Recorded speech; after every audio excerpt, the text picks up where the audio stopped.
The world before the battle, ancient Greece and sacred violence. Before Pankration had a name, before there were rules, arenas, or champions, the world was already violent, and ancient Greece understood this better than any other civilization. We are talking about a time between 1600 BC and 800 BC, when survival depended not on laws, but on strength, cunning, and courage. Greece was not yet a unified country. It was a mosaic of city-states such as Sparta, Athens, Thebes, and Corinth, constantly at war with each other or against foreign invaders. In that world, fighting wasn't a choice. It was destiny. Violence was not seen as something immoral. On the contrary, it was sacred. The Greeks believed that the human body was a gift from the gods, and perfecting it through combat was a form of divine honor. Every muscle trained, every blow endured, every bone broken was part of a spiritual journey. The concept of martial arts as we know it today did not exist. Instead, it was about preparing for war. Young Greeks began training as children. They learned running, jumping, discus and javelin throwing, wrestling and pain tolerance. The goal wasn't to win tournaments. It was to return alive from the battlefield. And at the heart of it all was a brutal question. What does a man do when he loses his gun? This question is what gave rise to Pankration. Greek wars were fought primarily with spears, dory, shields, hoplon, short swords, xiphos. But when formations broke apart, when shields fell, when spears shattered, the combat turned to hand-to-hand combat. And at that time, anyone who didn't know how to fight with their own body died. The fighting styles that existed until then were limited. Pale grappling, ancestor of Olympic wrestling. Pygmachia, ancient, brutal, bare-knuckle boxing. But both had serious flaws. Boxing didn't work on the ground. Grappling didn't prepare for traumatic blows. Something new was needed. Something complete. Sometime between 700 BC and 650 BC, anonymous masters began to merge techniques. Boxing punches, wrestling takedowns, arm locks, chokes, knee strikes, elbow strikes, ground attacks, all in one system. This system did not separate fighting between standing and ground fighting. It did not separate attack and defense. It did not separate strength and intelligence. It taught only one thing: how to win or survive, no matter the cost. This system was called Pankration, from the Greek, pan, all, kratos, power, dominion, strength. The meaning of Pankration is all power. In the Greek mindset, Pankration was not just fighting, it was philosophy applied to the body. The ideal fighter was not the strongest. He was the most complete being, someone capable of attacking, resisting, enduring pain, maintaining mental clarity under extreme suffering. This explains why Pankration quickly gained almost mythical status. Practitioners were not seen merely as athletes, but as men molded for chaos. Unlike other martial arts, Pankration didn't hide its brutality.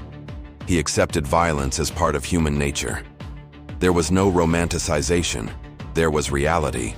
And that is precisely what made his art the most feared in ancient Greece. When the ancient Olympic Games were created in 776 BC, they were not entertainment. They were a sacred ritual. Each event was a direct tribute to the Olympian gods, especially Zeus. There were no medals. There were no cash prizes. What was at stake was something far greater: eternal honor. The winner's name was etched into the collective memory of Greece, repeated in poems, statues, and stories told for generations. Winning meant becoming immortal in life. And losing, in some competitions, meant something even worse than defeat: public humiliation. Within this brutal and symbolic context, Pankration didn't emerge as just another sport. It entered the scene as a direct challenge to the very idea of human limits. Up to that point, the games already featured violent events. Ancient boxing, or Pygmachia, was savage. No gloves, no time limit, with broken bones and deformed faces. Wrestling, or pale, demanded technique and endurance, but still followed certain rules. The problem is that, for the Greek mindset, these forms were incomplete. They simulated parts of real combat, but not the total chaos of a fight for life. Pankration emerged precisely to fill that void. It wasn't created to be beautiful, it was created to be true. When the Olympic organizers decided to officially include it in 648 BC, they knew they were opening the door to something never seen before, a combat where almost anything was allowed. In Olympic Pankration, there were no rounds. There were no weight classes. There was no time limit. The fight only ended when one of the combatants gave up, or could no longer continue. Standing strikes, violent takedowns, ground fighting, chokes, joint locks, it was all part of the game. The only formal prohibitions were biting and gouging eyes, and even those rules were often ignored. There were no referees as we know them today. There were judges armed with sticks, who only hit the fighters when the excess was impossible to ignore. Even so, excess was part of the essence. The public didn't want security. They wanted truth. The athletes who entered the arena knew this. They knew they weren't just competing against another man, but against their own physical and mental limits. Pankration demanded an absurd resistance to pain. Dislocated arms kept fighting. Broken ribs didn't end the combat. There were recorded cases of wrestlers who won even after death, as in the legendary episode of Pankration, which you will learn about. What matters here is understanding that, at that historical moment, Pankration became the most faithful reflection of the war. It was the battlefield reduced to a circle of sand. The inclusion of Pankration in the Olympic Games marks a profound cultural shift. Greece officially acknowledges that violence, when disciplined, is part of human excellence. The body was not merely beautiful, it was functional. It was a weapon. It was a sacrifice. The Pankratiasta, the fighter of Pankration, comes to occupy a special place in society. He was not only strong, he was feared, respected. Many were recruited as bodyguards for kings, generals, and politicians. Others were taken into the army as elite fighters. What they learned in the arena saved lives outside of it. With this, Pankration ceased to be merely a fringe practice and transformed into a symbol of total physical supremacy. There was no distinction between strength and technique, between intelligence and brutality. The ideal fighter needed to master everything. He needed to know when to attack, when to resist, when to yield in order to survive. Each fight was a mental game as intense as it was physical.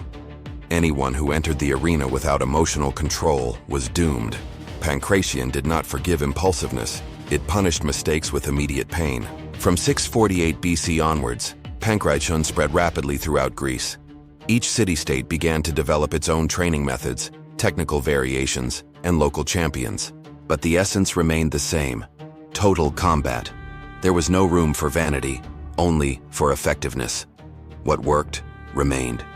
What failed, disappeared. This simple principle is what makes Pankration frighteningly modern, even thousands of years later. Aricchion's legendary moment refers to his victory in the Pankration competition at the ancient Olympics in 564 BC, where he won the championship title, even after dying during the fight. The legendary moment. Aricchion of Phegalia was an athlete of Pankration, an ancient Greek martial art that combined boxing and wrestling with very few rules. Biting and gouging eyes were prohibited, but almost everything else was allowed. During the Olympic Games final, he was caught in a chokehold, possibly a modern triangle choke, by his opponent. On the brink of defeat, his Spartan coach Eryxias shouted at him, "What a glorious death! In Sparta, they would give you a coffin, not victory." Or more commonly quoted, "What, you're not going to give up?" Inspired, Aricchion used his final strength to break his opponent's ankle or toe with a leg lock. The pain was unbearable, and the opponent immediately signaled submission. However, when the judges approached to declare Aricchion the winner, they discovered that he had already died from the strangulation inflicted by his opponent. Aricchion was declared champion posthumously, a moment that went down in history as an extreme example of perseverance and sacrifice in sport. In ancient Greece, the line separating myth, religion, and reality was thin. For the Hellenes, the highest practices of human life, politics, philosophy, war, and sport, did not arise by chance. They were gifts from the gods or legacies left by semi-divine heroes. Pankration, considered the most complete and brutal form of combat in the ancient world, could not have had a different origin. Its essence was shaped not only in training camps and Olympic arenas, but also in the legends that defined the very concept of strength, courage, and absolute mastery of the body. Among these heroes, none was as closely associated with the idea of total strength as Heracles, known to the Romans as Hercules. The son of Zeus and the mortal Alcmena, Heracles symbolized the archetype of the perfect warrior: superhuman strength, extreme endurance, and the ability to defeat any opponent, human or monstrous. In numerous artistic representations from archaic and classical Greece, Heracles appears fighting unarmed, using only his body to subdue much larger enemies. His confrontations against the Nemean lion, the giant Antaeus, and the river god Achelous were described as hand-to-hand combat, where throws, strangulations, twists, and crushings were decisive. For the Greeks, these feats were not just stories. They were ideal examples of the type of fighting that Pankration represented. The combat against Antaeus in particular became a direct symbol of pancretism. Antaeus, son of Gaia, gained strength whenever he touched the ground. Heracles realized that as long as he fought on the ground, he would never win, so he lifted the giant into the air and strangled him to death. This narrative impressively echoes principles that would later be recognized in Pankration: control of the opponent's body, use of gravity, neutralization of the base, and absolute dominance of the position. It wasn't blind brute force, it was bodily intelligence applied to violence. Another fundamental hero in the Pancratic imagination was Theseus, the legendary king of Athens. Unlike Heracles, Theseus represented the union between physical strength and strategic cunning. His most famous confrontation, against the Minotaur in the Labyrinth of Crete, was described as an unarmed fight, fought in an enclosed space, where takedowns, immobilizations, and direct blows decided the outcome. Theseus did not win through sheer force, but through adaptation, emotional control, and reading his opponent, essential characteristics for a pancratist. The stories of Theseus defeating bandits and monsters throughout his travels also reinforced this ideal. Characters like Periphetes, Sinis, and Cercyon were known for killing travelers in physical challenges. Cercyon, in particular, was described as a fighter who forced his victims to face him in hand-to-hand combat, killing the defeated. Theseus defeats him by using his own technique against him, knocking him down and finishing him off on the ground. This narrative is frequently cited by modern scholars as an early literary representation of the spirit of Pankration. But heroes were not merely symbols of strength, they were educational role models. In ancient Greece, paideia, the system of citizen formation, used myths to teach values. Young Greeks learned from an early age that ideal combat depended not exclusively on weapons, but on the ability to use their own bodies as instruments of survival. Pankration, in this context, emerged as the practical embodiment of these heroic ideals. This connection between myth and practice also appears in the gods themselves. Apollo, god of harmony and discipline, and Ares, god of war, represented two poles of combat: control and violence. The ideal pancratist should balance both. It wasn't enough to be brutal. It was necessary to be precise. It wasn't enough to be technical. It was necessary to have aggression. This duality made Pankration something deeper than a simple fight. It was a reflection of the Greek view of human nature. Throughout the centuries, these stories have been reinforced by sculptures, ceramics, and epic poems. Vessels from the classical period show wrestlers in clearly recognizable positions: arm chokes, head control, joint locks, and straight punches with closed hands. Although the artist did not explicitly use the term pankration in all cases, the iconography makes it clear that this type of combat was already deeply rooted in the Greek collective imagination, even before its formalization in the Olympic Games. Thus, pankration wasn't born solely in gyms or arenas. It was born from myth. It arose from the need to transform the human body into an ultimate weapon, capable of confronting any threat, human, animal, or divine. Heracles and Theseus were not merely legendary figures, they were archetypes of the ideal pancratist. Through them, the Greeks learned that winning meant not only striking, but dominating, controlling, and surviving. In 648 BC, during the 33rd edition of the ancient Olympic Games, pankration was officially introduced as a competitive sport. This moment marks the definitive transition of pankration from myth and military training to the most sacred stage of Greek sport.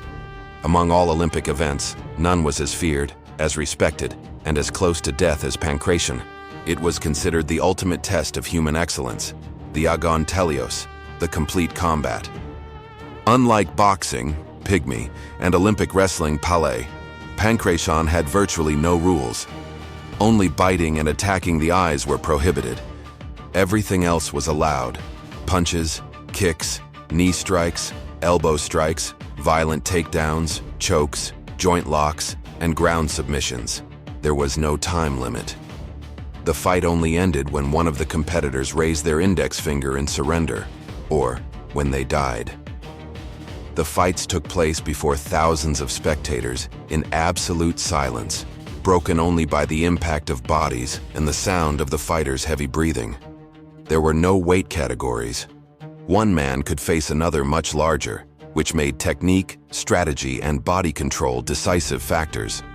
The pankratist fought not only against the opponent, but against fear, pain, and extreme fatigue.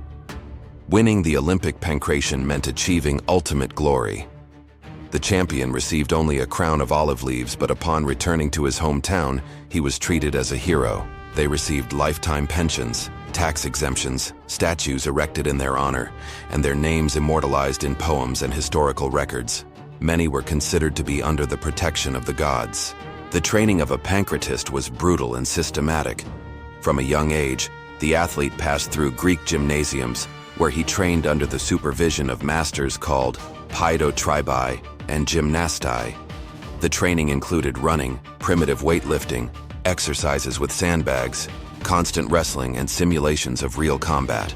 Technically, pankration combined standing strikes similar to ancient boxing, low and high kicks, common in military combat, throws and takedowns inherited from the pale, ground fighting, with chokes and joint locks. There was a special focus on submissions. Arm and leg chokes were widely used, as were shoulder, elbow, and ankle locks. Many of these techniques are recognizable today in MMA, jiu-jitsu, wrestling, and professional wrestling. Mentally, the pankratist was trained not to hesitate. Pain was accepted as part of the process. Surrender was seen as a last resort. Courage, resilience, and self-control defined the true warrior. Pankration was not just a sport. It was preparation for war. Greek hoplites trained in pancratic techniques for situations in which they might lose their spears or shields on the battlefield. In broken formations, amidst the chaos of fighting, hand-to-hand combat determined survival. Spartans, Athenians, and Thebans deeply valued pankration. In Sparta, where military education was extreme, unarmed combat was part of training from childhood. The pankratist was seen as the ideal soldier, adaptable, resilient, and lethal even when outnumbered. With the Roman conquest of Greece in the 2nd century BC, pankration did not disappear, it was absorbed. The Romans, fascinated by the brutality of the art, incorporated its techniques into the training of gladiators and soldiers. However, the spirit changed.